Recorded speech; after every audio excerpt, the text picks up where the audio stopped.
వందనాలండి. ఈ వీడియోలో వినండి. వేణుగోపాల స్వామి అబద్ధ ప్రవచనం చేశాడు. 24, 29లో కూడా జగన్ వస్తాడని. అలాగే పాస్టర్ ప్రవీణ్ కూడా అబద్ధ ప్రవచనం చేశారు.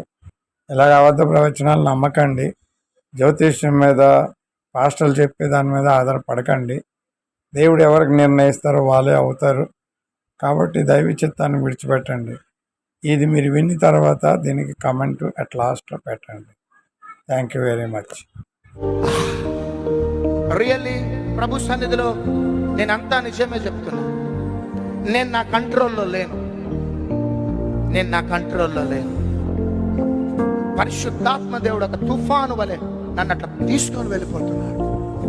రామా షక్కట తలాదియాల రెందానమా షకాలా దియాన మందువాల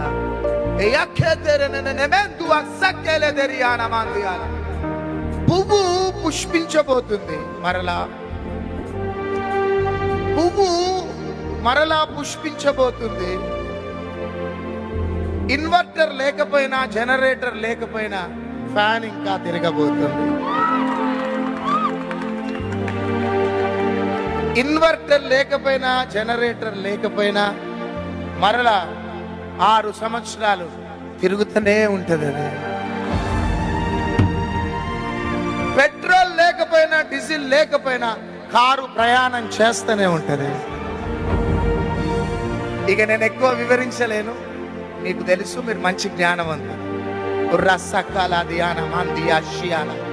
దేవుని ఆత్మచేత బయలుపరచబడుతున్న మాటలు. సక్ అల్దారియన్ మలాషియాల ఏ వ్యతిరేకతలు లేచినా ఏవి ఏం చేయలేము.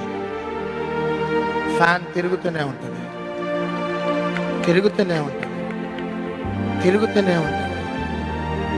సలాదు అమ్మే కాదన షియాల ఏ చెక్ పోస్ట్ వచ్చినా, ఏ పోలీస్ చెకింగ్ వచ్చినా కారు మాత్రం ప్రయాణం చేస్తూనే ఉంటుంది. ఏ చెక్ పోస్ట్ ఆపలేవు, ఏ పోలీస్ పెట్రోలింగ్ ఆపలేవు, ఏ ట్రాఫిక్ పోలీస్ ఆపలేదు. ఈ కార్ని వెళ్తూనే ఉంటది అంతే. హల్లెలూయా. ఈ ఫ్యాన్ తిరుగుతూనే ఉంటది. ఆ పువ్వు పుష్పిస్తుంది. చాలా కష్టంగా పుష్పిస్తుంది. ఈసారి చాలా కష్టంగా, కానీ మొత్తానికి మాత్రం హమ్మయ్య అని పుష్పిస్తుంది.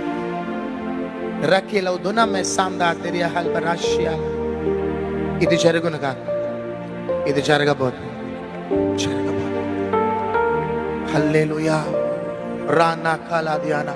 ఈ రాత్రి కాల సమయంలో క్రైస్తవులు, దేవుని బిడ్డలు జాగ్రత్తగా వినండి. పోరాటాలు వస్తాయి, వ్యతిరేకతలు వస్తాయి,